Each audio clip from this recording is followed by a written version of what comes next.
ప్రయాణాలు చేస్తున్న సమయంలో చాలామంది ఆహారం తింటుంటారు.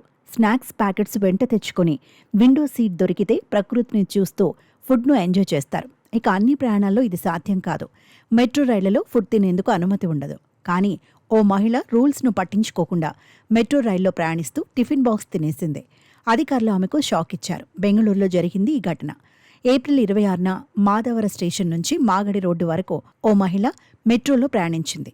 ఆ సమయంలోనే తన వెంట తెచ్చుకున్న టిఫిన్ బాక్స్ను ఓపెన్ చేసి ఎంచక్కా తినేసింది. అయితే ఆ మహిళ ఫుడ్ తినడాన్ని వీడియో తీసిన తోటి ప్రయాణికుడు సోషల్ మీడియాలో అప్లోడ్ చేశాడు.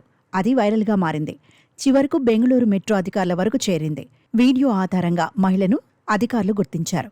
తాజాగా ఏప్రిల్ 28న మరోసారి అదే మహిళ మెట్రో ఎక్కేందుకు వచ్చినప్పుడు ఆమెను ఆపి 500 రూపాయల జరిమానా విధించారు. మెట్రో రైళ్లలో ఆహారం తినడం నిషేధమని, నిబంధనలు ఉల్లంఘిస్తే ప్రయాణికులు ఫైన్ కట్టక తప్పదని మెట్రో అధికారులు చెప్పుకొచ్చారు.